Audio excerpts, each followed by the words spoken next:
அபி பயங்கர கோவமா இருக்காங்க. அப்ப ராகவ் கிட்ட கேட்குறாங்க, "ஆமா நீ எதுக்காக இப்படிலாம் பண்ணிட்டு இருக்க? என்ன போட்டு எதுக்காக கஷ்டப்படுத்திட்டு இருக்க? இப்படி கல்யாணம் பண்ணிட்டு" அப்படின்னு சொல்லிட்டு பயங்கர கோவமா திட்டிட்டு இருக்காங்க. "இங்க பாரு, இப்போ உனக்கு என்ன பிரச்சனை? உன்னோட ரேடியோ வாய மூடு, நீ பேசாத" அப்படின்னு சொல்லிட்டு ராகவ் கோவப்படுறாரு. "என்ன என்ன இப்படி பண்ணிட்டு இருக்கீங்க? ஒரு பொண்ணை எவ்வளோ கஷ்டப்பட்டு வளர்த்து கல்யாணம் பண்ணி கொடுக்குறாங்க. எதுக்காக நீங்க இப்படி என்னை போட்டு படுத்தி எடுக்கிறீங்க?" அப்படின்னு சொல்லிட்டு பயங்கரமா கோவப்பட்டுட்டு இருக்காங்க.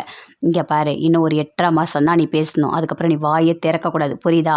நீ கேட்ட சந்தோஷம் எல்லாமே உனக்கு கிடைக்கும். 8.5 மாசம் வரைக்கும் தான் எல்லாமே" அப்படின்னு சொல்றாரு. அப்படியே கோவமா வருது. எதுவுமே பேசவே இல்லை. அப்படியே படுத்து தூங்கிட்டு இருக்காங்க. ஆகாஷ், அனு 2 பேருமே சேர்ந்து பைக்ல போயிட்டே இருக்காங்க. போகும்போது பிரேக் பிடிக்கவே இல்லை. ஐயோ, என்ன இது பிரேக் பிடிக்கவே இல்லை, என்ன பண்றதுனே தெரியலையே. எப்படி பார்த்தாலும் நம்ம அனு கிட்ட சொன்னா கண்டிப்பா அனு பயந்துருவா. எதுவுமே சொல்லவே கூடாது. "இங்க பாருங்க, இந்த ஹெல்மெட்டை நீங்க போட்டுக்கங்க" அப்படின்னு சொல்லிட்டு அந்த டிரைவிங்லேயே சொல்றாரு.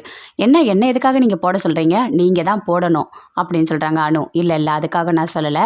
நான் மெயின் ரோட்டில் போனோடனே நான் போட்டுக்கிறேன். அது வரைக்கும் நீங்கள் போட்டுக்கங்க" அப்படின்னு சொல்லிட்டு அணுக்கிட்ட கொடுக்குறாரு. அணுவும் அந்த ஹெல்மெட் அப்படியே போட்டுக்கிறாங்க. போட்டுட்டு அப்படியே பார்த்து பார்த்து சந்து சந்தா போகிறாரு. "ஆமாம், நீங்கள் ஏன் சந்து சந்தா போயிட்டே இருக்கீங்க? என்ன ஆச்சு?" அப்படின்னு சொல்லிட்டு அணு கேட்குறாங்க. அதெல்லாம் ஒன்றும் இல்லை ஒன்றும் இல்லை" அப்படின்னு சொல்லிட்டு அப்படியே வண்டி ஓட்டிகிட்டே போகிறாரு. கடவுளே, அணுக்கு எதுவுமே ஆகிடக்கூடாது அப்படின்னு சொல்லிட்டு போயிட்டு அப்படியே கீழே விழுந்துட்டாங்க 2 பேருமே. அப்படியே அணுக்கு கையெல்லாம் அடிபட்டுடுச்சு. எழுந்துக்கிறாங்க. "என்ன ஆச்சு? ஏன் என்கிட்ட எதுவுமே நீங்கள் சொல்லவே இல்லை?" அப்படின்னு சொல்லிட்டு அணு கேட்குறாங்க. "உங்கள் கையெல்லாம் அடிபட்டுருக்கு. சரி வாங்க, நான் கேப் புக் பண்ணுறேன், வீட்டுக்கு போகலாம்" அப்படின்னு சொல்கிறாரு ஆகாஷ். "இல்லை இல்லை, கேபெல்லாம் எதுவுமே வேண்டாம், நம்ம ஒரு ஆட்டோ பிடிச்சி வீட்டுக்கு போகலாம்" அப்படின்னு சொல்லிட்டு ஆகாஷ், அனு 2 பேருமே சேர்ந்து வீட்டுக்கு போகிறாங்க. வீட்டில் எல்லாருமே இருக்காங்க. பாட்டி, அஞ்சலி எல்லாருமே அங்கே தான் இருக்காங்க. அப்போ அனு வராங்க. "என்னாச்சு அனு, நல்லா எக்ஸாம் எழுதுனியா?" அப்படின்னு சொல்லிட்டு பாட்டி கேட்குறாங்க. நல்லா தான் எழுதினேன்" அப்படின்னு சொல்லிட்டு இருக்காங்க. அப்படியே பார்க்குறாங்க. "இல்லை பாட்டி, நான் எங்கள் வீட்டுக்கே போயிடுறேன்" அப்படின்னு சொல்லிட்டு அனு சொல்கிறாங்க. "ஏம்மா இப்படிலாம் பேசிகிட்டு இருக்க? எதுக்காக நீ இப்படி பேசுகிற?" அப்படின்னு சொல்லிட்டு பாட்டி கேட்குறாங்க. "இல்லை பாட்டி, இன்னைக்கு என்ன நடந்தது தெரியுமா?" அப்படின்னு சொல்லிட்டு அப்படியே அனு ரொம்ப ஃபீல் பண்ணுறாங்க. "என்னம்மா ஆச்சு?" அப்படின்னு சொல்லிட்டு பாட்டி கேட்குறாங்க. அப்போ நடந்த எல்லாத்தையுமே ஆகாஷ் பாட்டிக்கிட்ட சொல்கிறாரு. அதை கேட்டோன்னே என் பாட்டி பயங்கரமாக அப்படி பார்க்குறாங்க. எதுவுமே பேசவே இல்லை. "ஐயோ, என்னாச்சு? என்னடா ஆச்சு உனக்கு? தலையில் ஏதாவது அடிபட்டுதா?" அப்படின்னு சொல்லிட்டு சுந்தரி அப்படியே பதட்டமாக கேட்குறாங்க. அப்படியே பார்த்துட்டு முரளி இருக்கார். எதுவுமே பேசவே இல்லை. "நான் ஒரு பிளான் போட்டால் இவங்க கீழே விழுந்து அடிபட்டா பிளானே வேறு மாதிரி ஆயிருக்கும். கடைசியில் இதுங்க தப்பிச்சிடுச்சே" அப்படின்னு சொல்லிட்டு அப்படியே பார்க்குறாரு. எதுவுமே பேசவே இல்லை. "எனக்கு ஒன்றும் இல்லைம்மா, எனக்கு அடியெல்லாம் எதுவுமே படவே இல்லை. அணுக்கு மட்டும்தான் அடிபட்டிருக்கு" அப்படின்னு சொல்கிறாரு ஆகாஷ். அப்படியே ஃபீல் பண்ணுறாங்க அனு. "இங்கே பாருங்க, தயவு செய்து பாட்டி நீங்கள் சொல்லுங்கள் இவர்கிட்ட. இவரோட உயிருக்கு ஆபத்து இருக்கிறது எனக்கு தெரிஞ்சிடுச்சு. தயவு செய்து நான் இவர் கூட இருக்க எனக்கு பிடிக்கல. நான் இன்னும் 15 நாளில் எதுவுமே மாறாது, எதுவுமே ஆகாதுன்னு சொன்னார். ஆனால் அப்படி நடக்கவே இல்லை. அதனால் நான் எங்கள் அம்மா வீட்டுக்கே போயிடுறேன்" அப்படின்னு சொல்லிட்டு அனு சொல்கிறாங்க. "இங்கே பாருமா, இவனை கல்யாணம் பண்ணியிருக்க, எதுக்காக நீ இப்படிலாம் பேசிகிட்டு இருக்க?" அப்படின்னு பாட்டி சொல்கிறாங்க. உடனே அஞ்சலி சொல்கிறாங்க. "அனு, நீ ஏன் இப்படி பேசிகிட்டு இருக்க? ஆகாஷ் நீ இல்லைனா எந்த ஸ்டேஜுக்கு வேணாலும் போவான்னு உனக்கு தெரியும்ல." "ஆமாக்கா, எனக்கு தெரியும். அதனால தான் நான் இவ்வளோ நாள் இங்கே இருக்கேன்" அப்படின்னு அனு சொல்கிறாங்க. "இங்கே பாரு, எல்லாமே மாறும் சரியா?" அப்படின்னு சொல்லிட்டு அஞ்சலி சொல்கிறாங்க. பாட்டியும் சொல்கிறாங்க. "இங்கே பாரு, தயவு செய்து வீட்டை விட்டு போகிறேன் அப்படிலாம் எதுவுமே பேசவே பேசாத. ஆபத்துன்றது அவனுக்கு மட்டும் வரல, உனக்கு தான் அடி அதிகமாக பட்டிருக்கு, புரியுதா?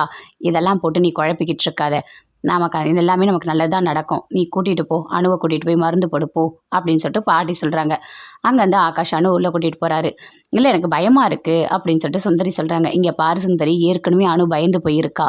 நீ வேற இன்னும் டென்ஷன் பண்ணிகிட்டு இருக்காத, புரியுதா? நீ எதுவுமே பேசாத, நீ உள்ளே போ" அப்படின்னு சொல்லிட்டு பாட்டியும் சொல்கிறாங்க. அப்படியே சுந்தரி போகிறாங்க. போகும்போது முரளியை கூப்பிடுறாங்க. முரளியும் வெளியே வராரு. வெளியே வந்தோடனே பேசுகிறாங்க. "பாத்தியா, நீயும் நானும் சேர்ந்து பிளான் போட்டு இந்த மாதிரி பரிகாரம் பண்ணணும், உயிருக்கு ஆபத்து இருக்குன்னு நாம ஜோசியரை வச்சு பொய் சொன்னோம். ஆனால் கடைசியில் அதே மாதிரி நடக்குது" அப்படின்னு சொல்லிட்டு சுந்தரி சொல்கிறாங்க. "இப்போ என்ன அத்தை, இதெல்லாம் ஒரு பெரிய விஷயமா?" அப்படின்னு சொல்லிட்டு முரளி சொல்கிறாரு. "என்ன இப்படி பேசிகிட்டு இருக்க? என்னோட பையனுக்கு அடிபட்டிருக்கு, நீனும் சாதாரணமாக சொல்கிற. ஏதாவது ஆனால் கூட பரவாயில்லன்னு சொல்லுவ போல இருக்கு" அப்படின்னு சொல்லிட்டு சுந்தரி பயங்கரமாக கோவப்படுறாங்க. "ஐயோ அத்தை, அப்படிலாம் நான் சொல்ல வரல. இது ஒன்றும் பெரிய விஷயம் இல்லைல்ல. இந்த மாதிரி நடந்தால் உண்மையிலேயே அணுக்கு பயம் வந்திருக்கு. அந்த பயம் போகவே போகாது. இதை காரணம் காட்டியே நம்ம 2 பேரை பிரிச்சிடலாம். ஆகாஷுக்கு பிடிச்ச மாதிரி ஒரு பொண்ணை கல்யாணம் பண்ணி வைக்கலாம், புரியுதா? இது எல்லாமே நல்லதுக்கு தான்" அப்படின்னு சொல்லிட்டு முரளி சொல்கிறாரு. அப்படியே பார்க்குறாங்க சுந்தரி. "என்னதான் இருந்தாலும் எனக்கு ரொம்ப கஷ்டமாக இருக்குது" அப்படின்னு சொல்கிறாங்க. "சரி போங்க அத்தை, அதெல்லாம் ஒன்றும் ஆகாது" அப்படின்னு முரளி சொல்கிறாரு. அப்படியே முரளி யோசிக்கிறாரு. இவன் செத்து போவான்னு பார்த்தா கடைசியில் கதையே மாறிடுச்சே. இப்போ என்ன பண்ணுறதுனே தெரியலையே. இவங்க 2 பேரும் பொழைச்சிட்டாங்க. இங்கே பாருங்க, அபியை நான் கல்யாணம் பண்ணணும்னு நினைக்கிறேன். நடுவில் நீங்கள் 2 பேரும் வந்தீங்கல்ல, இதெல்லாம் நீங்கள் அனுபவிங்க. உங்களுக்கு இதெல்லாம் தேவை தான். என்னால் முடிஞ்ச வரைக்கும் உங்களுக்கு எல்லாருக்கும் நான் கெடுதல் பண்ணுவேன்.